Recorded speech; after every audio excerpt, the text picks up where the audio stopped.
नमस्कार दोस्तों, स्वागत है आप सभी का आपके अपने YouTube चैनल वर्दी क्लासेज पे। आज से वर्दी क्लासेज के चैनल पर हिंदी की क्लासेज प्रारंभ हो चुकी हैं और जिसमें हम लोग सबसे पहले पढ़ेंगे वर्णमाला। तो चलिए शुरू करते हैं। जितने भी वनडे एग्जामिनेशन हैं उनके लिए काफ़ी इम्पोर्टेंट रहेगा यह आपका चैप्टर। और दूसरी बात, अगर इस वीडियो की जो PDF है, ठीक है, आपको हमारे टेलीग्राम चैनल, अगर PDF चाहिए तो हमारे टेलीग्राम चैनल वर्दी क्लासेज पे आप सर्च करिए टेलीग्राम में जाके, या आप डिस्क्रिप्शन में लिंक मिलेगा उससे आप क्लिक करके आप हमारे PDF को प्राप्त कर सकते हैं। ठीक है, तो चलिए शुरू करते हैं। सबसे पहले हम बात करेंगे वर्णमाला। ठीक है, किसकी बात करते हैं? वर्णमाला की। तो वर्णमाला क्या होता है? सबसे बेसिक इकाई हम पढ़ेंगे पहले वर्ड। वर्ड क्या होता है? जिसके टुकड़े या खंड ना किए जाए वही वर्ड होते हैं। जैसे हमने क्या लिखा? हमने लिखा क।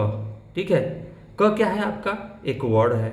य भी क्या है आपका? वर्ड है। अ क्या है आपका? एक वर्ड। ठीक है, लेकिन इसी क को, ये जो आपका क है, क्या इसी क को अगर हम ऐसे लिख दें अलग अलग, क्या इसको हम ऐसे लिख दें तो क्या इसको आप क बोलेंगे? अगर हम इसके टुकड़े टुकड़े करके लिख रहे हैं तो स्वाभाविक सी बात है नहीं, इसको क नहीं बोला जाएगा, यानी कि इसको और छोटा नहीं किया जा सकता। तो ये क्या है? आपके वर्ड है। समझ में आया? तो ये वर्णमाला है और इनके और छोटे अधिक मतलब टुकड़े नहीं किया जा सकते। अब जैसे मान लीजिए अ है, यह आपका अ है, क्या आप अ को ऐसे भी लिख सकते हैं? कोई इसको अ कहेगा? क्या आप अ को ऐसे लिख सकते हैं? तो स्वाभाविक सी बात है नहीं, यानी कि इसके और छोटे टुकड़े नहीं, ये स्वतंत्र रूप में लिखे जा रहे हैं। अब आगे हम बात करेंगे। तो हम जानते हैं कि ध्वनि क्या होती है। प्रत्येक वर्ड की एक आवाज़ होती है जो हमेशा दूसरे वर्ड से अलग होती है। जैसे अगर हम ऐसा कुछ लिख दिए, ठीक है, तो हम इसको च बोलेंगे, और अगर ऐसा कुछ हमने लिखा तो इसको ल बोल रहे हैं। तो जो वर्ड हैं, तो हमने पहले बताया वर्ड किसे है, जैसे यह हमने क, य, अ, ये सब वर्ड हैं, और जितने भी वर्ड हैं इनकी अपनी एक ध्वनियाँ हैं और वह ध्वनियाँ एक दूसरे से अलग होती हैं। अब जैसे ऐसे लिखा हमने तो यह एक वर्ड है और इस वर्ड की जो साउंड है वह च की तरह आ रही है। यह भी एक वर्ड है, इसकी साउंड आपकी ल की तरह आ रही। यह क्या है आपका? एक वर्ड है और इसकी साउंड आपकी र की तरह आ रही। सपोज दैट हमने लिखा, हमने लिख दिया ऐसे कुछ लिखा, तो आप इसको कैसे उच्चारित करेंगे? इसको क बोलेंगे? नहीं, इसकी ध्वनि क आएगी। नहीं, इसकी ध्वनि ल आएगी। नहीं, इसकी ध्वनि आएगी तो हमें सदैव म आएगी। तो बात समझ में आया कि जितने भी आपके वर्ड हैं उनकी अपनी क्या है? एक ध्वनि है। ठीक है, एक आवाज़ है, और जो आवाज़ होती है वो हमेशा एक दूसरे से अलग होती है। तो ध्वनि क्या होती है? प्रत्येक वर्ड की एक आवाज़ होती है जो हमेशा दूसरे वर्ड से अलग होती है, वही आपकी ध्वनि होती है। अच्छा, अब अक्षर किसे कहेंगे? तीनों चीज़ें तो एक ही देखने को मिल रहा। हाँ, आप देखने में तीनों चीज़ एक ही है, लेकिन हम आपको बता रहे हैं अक्षर किसे कहते हैं। अगर अक्षर को हम तोड़ें तो अ प्लस क्षर से मिलकर बनाएंगे। यह बना है दो शब्दों से, अ प्लस क्षर। ठीक है, क्षर मतलब होता है जी, मतलब क्षय होना, जिसका विनाश होना। ठीक है, और अ मतलब नहीं। अ जहाँ लगता है आपका, ठीक है, अ उपसर्ग जहाँ लगता है उसका सेंस निकलता है नहीं। ठीक है, तो अक्षर में अगर हम देखें, जिसका क्या हो, क्षरण ना हो सके, यानी जो क्षर ना हो सके, यानी जो खत्म ना हो सके, जिसे अब यहीं देख लीजिए, जिसे नष्ट या कम न किया जा सके उसे बोलते हैं अक्षर। जैसे हमने अ, आ, री, ये सब क्या है? अक्षर है। च, ल, र, अभी ऊपर ही हमने पढ़ा। तो तीनों चीज़ें तो देखने को हमको सेम ही मिली, तो अंतर क्या है इनमें? अब अंतर देखिए क्या है।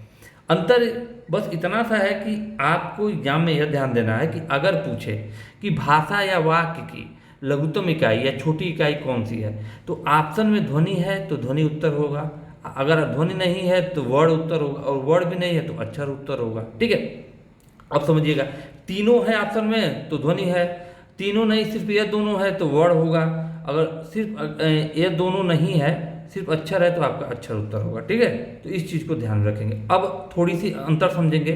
अब एग्जाम में अगर पूछा कि भाषा या वाक्य की लघुत्तम इकाई या छोटी इकाई, तो वह क्या हो जाएगा आपका? वह हो जाएगा ध्वनि। ऑप्शन में तो ध्वनि होगा, वर्ड होगा, ऑप्शन में तो वर्ड होगा। अगर ध्वनि नहीं है, वर्ड दिया है तो वर्ड होगा, यदि ध्वनि और वर्ड दोनों नहीं दिया है तो अक्षर होगा। लेकिन अब एक चीज़ समझिएगा, एक चीज़ यहाँ पे हम आपको बताने के लिए बता रहे हैं कि और भाषा की सबसे बड़ी इकाई की बात करें तो वाक्य होगा। यहाँ यहीं अब थोड़ा सा रुकेंगे, हम कुछ समझेंगे। अगर पूछे, एक प्रश्न आता है कि हमने अभी तो बोला कि भाषा या वाक्य की सबसे छोटी इकाई या लघुत्तम इकाई आपकी ध्वनि हुई, हम पूछें भाषा की, ठीक है, अगर प्रश्न ऐसे आ जाए सबसे छोटी, भाषा की सबसे छोटी, क्या पूछ दे, भाषा की सबसे छोटी, यहाँ हम पूछ दे मौखिक इकाई, ठीक है, मौखिक इकाई, तो वह हो जाएगा आपका ध्वनि। भाषा की सबसे छोटी मौखिक इकाई, तो उत्तर होगा आपका ध्वनि। अब देखिए ध्वनि तो यहाँ सही है, लेकिन यही पूछ दे कि भाषा की सबसे छोटी, ठीक है, भाषा की सबसे छोटी लिखित इकाई पूछ दे, भाषा की सबसे छोटी लिखित इकाई, तो वहाँ ध्वनि उत्तर नहीं होगा, वहाँ आपका उत्तर होगा वर्ड। इस चीज़ को ध्यान में रखेंगे। एग्जाम में क्या होगा, सिर्फ प्रश्न यह है कि भाषा या वाक्य की सबसे लघुत्तम इकाई या छोटी इकाई, तो उत्तर बोलेंगे ध्वनि। फिर पूछे कि भाषा की सबसे छोटी मौखिक इकाई, तो भी उत्तर होगा ध्वनि। लेकिन अगर आ जाए एग्जाम में भाषा या वाक्य की सबसे छोटी लिखित इकाई, तो वहाँ उत्तर आपका होगा वर्ड। यही समझाना चाह रहा था मैं, ठीक है। इस चीज़ को समझिएगा, एग्जाम में कैसे कैसे प्रश्न आपके पूछे जा सकते हैं। पीडीएफ आपको हमारे टेलीग्राम चैनल वर्दी क्लासेस से मिल जाएगी। अच्छा, आगे हम देखें हिंदी भाषा की बात करते हैं। अब बात आती है हिंदी भाषा की। हिंदी भाषा देखेंगे, इसकी लिपि अगर बात करें, देवनागरी लिपि है। तो आप लोग बोलते हैं कि भाषा हिंदी है, लिपि देवनागरी है। तो लिपि, सबसे पहले हम समझेंगे कि लिपि क्या होती है। लिखने के जो ढंग या तरीका होता है, शैली को, जो लिखने का ढंग, तरीका या शैली को क्या कहा जाता है, लिपि कहा जाता है। समझ गए ना। अब देखें, अगर हम बात करें देवनागरी लिपि की, तो इसकी जन्म या उत्पत्ति कैसे हुई है, आपकी ब्राह्मी लिपि से हुई है, ठीक है। ब्राह्मी लिपि से देवनागरी लिपि को, अच्छा, देवनागरी लिपि जो हम लिखते हैं ना, जैसे राम स्कूल जाता है, तो हम कैसे लिखते हैं, राम स्कूल, ठीक है, जाता है, ऐसे ही लिखते हैं ना। तो हम करते क्या है, हम यह देखिए, यह लेफ्ट है या राइट है, हम बाएं से दाहिने तरफ लिखते हैं। तो कहने का मतलब है कि जो देवनागरी लिपि है वो कैसे लिखा जाता है, वह लिखा जाता है आपका बाएं से दाएं, दाएं लिखी जाती है। अच्छा, देवनागरी लिपि में और कौन सी लिखी जाती है, मतलब और कौन सी भाषा है, संस्कृत व हिंदी दोनों की जो लिपि है वो देवनागरी लिपि है। दोनों के लिखने का ढंग या तरीका देवनागरी लिपि ही है, दोनों बाएं से दाहिने की तरफ ही लिखी जाती है, ठीक है। अच्छा, अब हम बात करेंगे यहाँ पे, थोड़ा सा एक बार हम देख लें, इनका क्रम देख लें। तो अगर जैसे ऑप्शन में सबसे भाषा की सबसे छोटी इकाई है तो ध्वनि होगी, ठीक है। अगर ध्वनि नहीं है तो वर्ण होगा, फिर अक्षर होगा। तो क्रम अगर बैठाने के लिए दे दे तो ध्वनि सबसे छोटी होती है, उससे बड़ा हम वर्ण को मानते हैं, उससे बड़ा अक्षर, लेकिन है तो तीनों एक ही चीज़। फिर आता है आपका शब्दांश, यानी शब्द का अंश, शब्द का कुछ भाग। फिर शब्दांश से बड़ा शब्द होता है। फिर शब्द से बड़ा क्या है, शब्दों से मिलने से पद बनता है, और कई पदों के मिलने से पदबंध होता है, जिसको उपवाक्य बोलते हैं। और उपवाक्य जब मिलते हैं तो वाक्य का निर्माण करते हैं, और वाक्य, कई वाक्य मिलकर अनुच्छेद का निर्माण करते हैं, और कई अनुच्छेद जब मिलते हैं तो अध्याय बन जाता है, ठीक है, यानी चैप्टर। जैसे आप लोग बोलते हैं चैप्टर 1, चैप्टर 2, चैप्टर 3, और इन्हीं चैप्टरों को जब मिला दिया जाता है तो एक रचना हो जाती है, यानी एक पुस्तक हो जाती है, चाहे वो हिंदी की पुस्तक हो, ठीक है, आपकी गणित की पुस्तक। गणित में भी आप देखते होंगे ना कि आपका चैप्टर 1, चैप्टर 2 में एलसीएम एचसीएफ, चैप्टर 3 में परसेंटेज, चैप्टर 4 में आपका जैसे एवरेज है। तो यह क्या है आपका, यह आपकी है रचना, जिसको बोलेंगे, और इसी को पुस्तक या काव्य बोलते हैं, ठीक है। तो इस चीज़ को समझेंगे। बहुत ही सुंदर क्लास चल रहा है, आप लोग ध्यान दीजिएगा, ठीक है। अब हम पहले समझेंगे वर्ड के भेद। तो वर्ड के भेद की बात करते हैं, तो वर्ड के टोटल होते हैं 3 भेद। तो वर्ड के भाई वो 3 भेद कौन कौन से होते हैं, तो पहला जानिए आप, एक होता है स्वर वर्ड, दूसरा होता है व्यंजन वर्ड, और तीसरा होता है अयोगवाह वर्ड। तो इसको हम समझते हैं। जैसे हमने एक शब्द लिखा है अतः, क्या लिखा है, अतः। अब अतः में जो अ शब्द है यह आपका क्या है, स्वर वर्ड है। त जो है आपका, यह आपका व्यंजन वर्ड है, और यह जो विसर्ग का चिन्ह लगा है ये आपका है अयोगवाह, जिसको यह लिखने के लिए विसर्ग है, लिखना है, ये किसके अंतर्गत आएगा, अयोगवाह के। अब समझेंगे स्वर वर्ड किसे कहते हैं, जिन वर्णों का उच्चारण बिना किसी की सहायता से किया जाता है उन्हें स्वर वर्ड कहते हैं। उन्हें क्या कहते हैं, यानी जिनका उच्चारण स्वतंत्रता पूर्वक हो।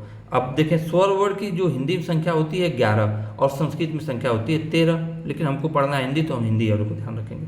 वो जो हिंदी में स्वर वर्ड होते हैं, स्वर वर्ड जो हिंदी में है कौन कौन से, एक है अ, आ, ई, ठीक है, ई इसको पढ़ेंगे ई, छोटी ई उसका मतलब हो जाए, और ई यह हो जाएगा बड़ा, इसको बोलेंगे उ, और इसको बोलेंगे ऊ, ठीक है, री, ए ओ, यह आपके हैं हिंदी, ठीक है, हिंदी के स्वर वर्ड। और इसमें देखिए री और लिरी इंक्लूड कर देंगे तो संस्कृत के हो जाएंगे, तो संस्कृत में 13 है। तो हम पूछेंगे कि इनमें अंतर क्या है। देखिए यह छोटा री एक प्रकार से कर सकते हैं और यह बड़ा री है।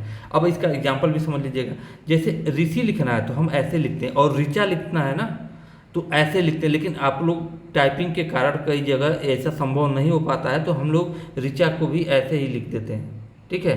और बहुत लोगों को मालूम भी नहीं होता है, तो इस चीज़ को ध्यान रखेंगे। तो अब समझें, अब ये ऋचा क्या है, जैसे ऋग्वेद में पूछता है, ऋग्वेद में ऋचाओं की संख्या कितनी है, ठीक है, तो वही वाला ऋचा है, वही वाला यह आपका ऋचा है, समझ गए। तो यह संस्कृत का शब्द है, किसका शब्द है, संस्कृत का।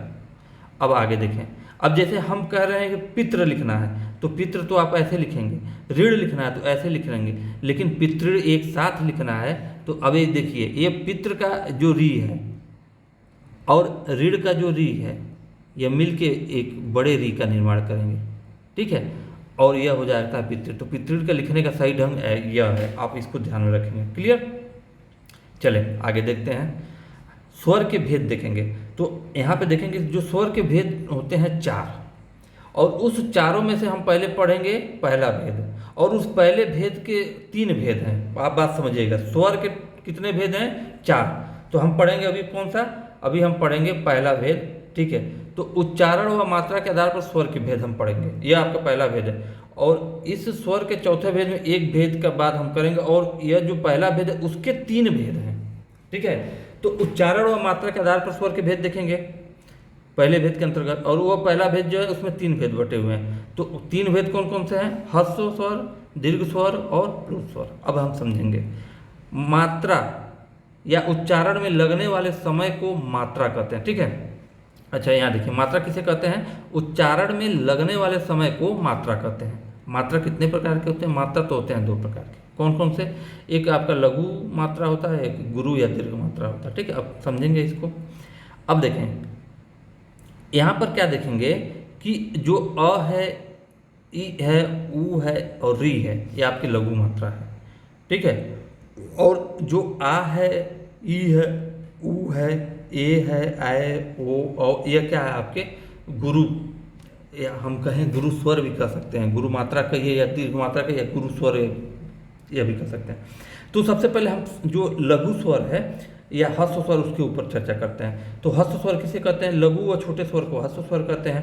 ह्रस्व स्वर को एक मात्रिक स्वर से नाम से भी जानते हैं, क्योंकि जिसमें एक मात्रा का समय लगे, जिसके उच्चारण एक मात्रा का समय लगे। जैसे हम लिख रहे हैं कलम, तो कलम में देखें एक मात्रा, वहीं हम लिख रहे हैं कालम, तो का में देखिए आपका आ का मात्रा है, यहाँ जो मात्रा है आपका आ का मात्रा है, और यहाँ कुछ सिर्फ अ का मात्रा है, ठीक है। तो यहाँ पे क्या है कि एक मात्रिक स्वर, तो यह जो है यहाँ एक मात्रिक स्वर है, और यहाँ पे आपका द्विमात्रिक स्वर है। अब देखिए एक मात्रिक स्वर जिसमें एक मात्रा का समय लगेगा, इसी को मूल स्वर भी बोलते हैं। जिन स्वर से बाकी के स्वर बने उनको मूल स्वर बोलते हैं। अब कैसे, आप समझिए। और इसी को जो आपको समझिए, ह्रस्व स्वर इसी को बोलते हैं, एक मात्रिक स्वर इसी को बोलते हैं, मूल स्वर भी इसी को बोलते हैं, लघु स्वर भी इसी को बोलते हैं। लघु स्वर कौन कौन से, अ, ई, उ, री। अब आप एक चीज ये पूछ रहा है कि जिन स्वर से बाकी के स्वर बनते हैं उन्हें हम लघु स्वर करते हैं। अब ये कैसे बनते हैं ये आगे बताएंगे। जैसे अगर आपको हम एक बात कहें, जैसे आपका आ है, तो आ पता है कैसे बना है, आ आपका बनेगा अ और अ के मिलने से, ये आपका आ बनेगा, और आ प्लस अ भी मिलेगा तो भी आ बनेगा। लेकिन आप ये देखिए छोटी ई है, ठीक है। अब यहाँ पे सॉरी, ये देखिए ये छोटी ई है, 2 छोटी ई मिलेगी तो एक बड़ी बना लेती है। अभी इसके बारे में आगे हम चर्चा करते हैं, ठीक है। पहले इसको हम समझ लेते हैं। दीर्घ स्वर कितने हैं, तो यानी कि अगर हम लघु स्वर की बात करें तो टोटल 4 हैं, और दीर्घ स्वर की बात करें तो 7 हैं। कौन कौन से, आ है, ई है, ऊ है, ए है, ऐ, ओ, औ। अच्छा, इसी दीर्घ स्वर को द्विमात्रिक स्वर कहते हैं, क्योंकि इनके उच्चारण करने में दुगना समय लगता है। बड़ा स्वर भी इन्हें कहते हैं, ये 2 छोटे स्वर से मिलकर बनते हैं। गुरु स्वर भी इन्हीं को कहते हैं, इनकी मात्रा 2 अर्थात गुरु होती है, यानी बड़ी होती है। संयुक्त स्वर भी इनको बोलते हैं। अब जैसे कैसे, और अ मिलने से आ बनता है, छोटी छोटी मिलने से बड़ा ई बन जाता है, ऊ और छोटा ऊ मिलने से बड़ा ऊ बन जाता है, और ए या और ई के मिलने से ऐ बन जाता है। ये कैसे बनता है, अ और ई को मिलाइए, ये क्या है, छोटे स्वर है ना। अब ये आपका हमने किस में पढ़ा, छोटे स्वर में, और ये छोटी ई किस में बड़ा, छोटे स्वर में, और इनको जब मिला दिए तो ये क्या बन रहा है, जो ए बन रहा है, ए बन रहा है, ये क्या हो गया आपका बड़ा स्वर हो गया। बात समझ आए। ओ की बात करें तो अ आपका छोटा, अब ओ जो है और यह ऊ आपका, तो ये बड़ा ऊ है, ये मिलने से ओ बन रहा है। अब देखिए ये जो बड़ा ऊ है ये आपका क्या कर रहा है, यह जो बड़ा हुआ है ये कैसे बना है, यह ऐसे नहीं बना होगा, दो छोटे ऊ मिलने से बना होगा। बात समझ आया ना। तो कहने का मतलब है जिनका निर्माण मूल स्वर से हो, मूल स्वर से यानी हस्व स्वर से हो, वो क्या आपके दीर्घ स्वर या द्विमात्रिक स्वर, ठीक है, या गुरु स्वर या संयुक्त स्वर कहलाते हैं। तो सिंपल सा ध्यान रखेंगे, जो छोटा ई, छोटा ऊ और री, ये आपके होते हैं हस्व स्वर, ठीक है, जिनकी संख्या 4 है, और शेष जो 7 है वह है आपके दीर्घ स्वर या द्विमात्रिक स्वर या बड़ा स्वर, गुरु स्वर, संयुक्त स्वर इन्हीं को कहते हैं। अब एक चीज़ और समझेंगे यहाँ पे, एक कैटेगरी होती है सजाती स्वर की, एक होती है विजाती स्वर।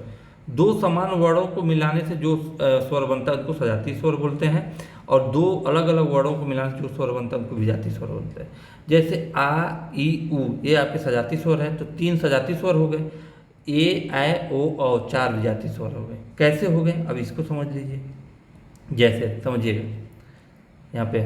अब एक चीज़ बताएं, अब एक समान स्वर को मिलाने से तो आ का निर्माण कैसे हुआ, अ प्लस अ को मिलाने से आ का निर्माण हुआ, तो यह अ और यह समान स्वर हो गए। छोटी ई प्लस छोटी ई को मिलाने से बड़ी ई बना, तो यह भी दोनों समान स्वर हो गए। छोटा ऊ प्लस छोटा ऊ को मिलाने से, छोटा ऊ प्लस छोटा ऊ को मिलाने से आपका बड़ा ऊ मिला, तो यह सजाती स्वर हो गए। और यह ए हो गया, ए कैसे मिला है, अ प्लस ऊ को मिलाने से ए बना है। ऐ देख लें, ओ देख लें, ठीक है, उसी तरह अ हो गया। तो ये जो चीज़ें हैं आपके क्या होता है, यह आपका कहलाता है सजाती। जैसे ए है तो ये अ प्लस ए मिलने से आपका बनता है क्या, ऐ, ठीक है। ओ हो गया, अ हो गया, तो ये मिल क्या होता है कि सुजाती मतलब जो होते हैं स्वरों को, जो भिन्न भिन्न अलग अलग स्वरों को मिलाने से बनते हैं, इनको हम बोलते हैं क्या आपका विजाती स्वर। अच्छा, अब प्लू स्वर की बात करते हैं। प्लू स्वर में एक ही है ओम या ओएम, इसको पढ़ते हैं, इसको त्रिमात्रिक स्वर भी कहते हैं, ठीक है। अब यहाँ पे देखें, अब देखिए जैसे स्वर का हमने पहला भेद देखा, क्या स्वर का हमने देखा यहाँ पे उच्चारण और मात्रा के आधार पर स्वर के भेद, तो उसमें हमने 3 भेद देखे। अब हम देखेंगे औष्ठ या होठ की आकृति पर स्वर के भेद देखेंगे। तो इसमें 2 प्रकार के स्वर के भेद, एक होता है वृत्ताकार स्वर और दूसरा होता है अवृत्ताकार स्वर। वृत्ताकार स्वर क्या होता है, जिनके उच्चारण समय आपका होठ गोलाकार हो जाता है, जैसे उ ऊ ओ औ। देखिए इनको उच्चारण में आपका देखिए होठ जो है एक वृत्त का आकार लेगा। और अवृत्ताकार स्वर क्या होगा, उनकी संख्या 7 है। कौन है, अ आ ई री ए ऐ, ठीक है। तो कुल स्वरों की संख्या 11, उसमें से अगर वृत्ताकार स्वर पूछे तो 4 और अवृत्ताकार स्वर पूछे तो 7। अब देखें तीसरा प्रकार देखें, जीवा या जीव की आकृति के आधार पर स्वर के भेद 3 होते हैं। एक होता है अग्र स्वर, एक होता है कुछ मध्य स्वर होते हैं और कुछ पश्च स्वर होते हैं। अग्र स्वर कितने बोलते हैं, जिनके उच्चारण के समय जीव के अग्र भाग का यूज हो, जैसे आपका ई री ए ऐ उच्चारण कर लीजिएगा, जीव के मध्य भाग का प्रयोग होता है अ। इसको उच्चारण जब करेंगे अ, तो आपको ऐसा लगेगा कि जीवा का मध्य भाग यूज हो रहा है। और पश्च स्वर क्या होता है, जीवा का जो पिछला हिस्सा यूज होगा। तो यहाँ पे देखेंगे आ उ ओ औ, ठीक है। तो जीवा या जीव की आकृति के आधार पर स्वर के 3 भेद, और होठ की आकृति के आधार पर स्वर के 2 भेद, वृत्ताकार अवृत्ताकार। जीवा के आधार पर 3 भेद, अग्र स्वर, मध्य स्वर, पश्च स्वर। मध्य स्वर में केवल एक ही है अ। अब हम मुखाकृति के आधार पर देखेंगे, तो मुखाकृति के आधार पर स्वर के भेद होते हैं 4। कौन कौन से, एक होता है समृद्ध स्वर। समृद्ध स्वर जब ओठ कम खुलते हैं, ई री उ ओ। विवृत स्वर ओठ क्या जब ज़्यादा खुलता है, आपका मुख विवर जब ज़्यादा खुलता है, आ। अर्ध समृद्ध स्वर, तो अर्ध समृद्ध स्वर क्या होता है, अ ए ओ। और अर्ध विवृत स्वर क्या होता है, ऐ औ। बात समझ आया। तो इस चीज़ को आप लोग ध्यान में रखेंगे। अब हम पढ़ेंगे अयोगवा वर्ण। अयोगवा क्या होता है, अयोगवा चिन्ह होते हैं जिनका प्रयोग हम वर्ण के साथ करते हैं। इन चिन्ह का स्वयं में कोई अर्थ अर्थात सार्थक अर्थ नहीं होता है, परंतु किसी वर्ड के साथ जब ये प्रयुक्त होते हैं तो इनका अर्थ होने लगता है। अयोगवाह की संख्या पूछे तो 2, 3, 4 ऑप्शन में जो भी है वो सही होगा। अगर ऑप्शन में 3, 4 नहीं है, 2 दिया है तो 2 होगा, और ऑप्शन में 3 दिया है, 4, 2 नहीं है तो 3 सही होगा, और ऑप्शन में 4 दिया है तो 4। अब समझेंगे कौन कौन से। मूलतः बात करें तो अयोगवाह यही अनुस्वार और विसर्ग मूल रूप से यही होते हैं, लेकिन हलंत और अर्धचंद्र बिंदु को भी इसमें प्रयोग में कर दिया गया। तो यहाँ पे समझे अयोगवाह के मूल भेद 2 होते हैं, कुल भेद 4 होते हैं। अब समझेंगे अनुस्वार किसे कहते हैं, जो अंग की बिंदु होती है, जैसे अंग, तो संजय, ठीक है। अब विसर्ग क्या होता है, देखिए विसर्ग का सिंबल है अह, जैसे अतः, अतः में क्या है आपका विसर्ग का प्रयोग हुआ। हलंत की बात करें तो देखिए जैसे पाठ्य, ठीक है, तो यह क्या हो गया आपका हलंत का। अर्धचंद्र बिंदु जैसे आप देखते हैं कैसे होता है, आँख, चांद, ठीक है, ये सब क्या है आपका अर्धचंद्र बिंदु का, ठीक है। तो आज का लेक्चर यहीं समाप्त करते हैं, फिर मिलेंगे इसके आगे अगले वीडियो में। तब तक के लिए जय हिंद, जय भारत। और हमारी लेक्चर की PDF आपको हमारे टेलीग्राम चैनल वर्दी क्लासेस से मिल जाएगी।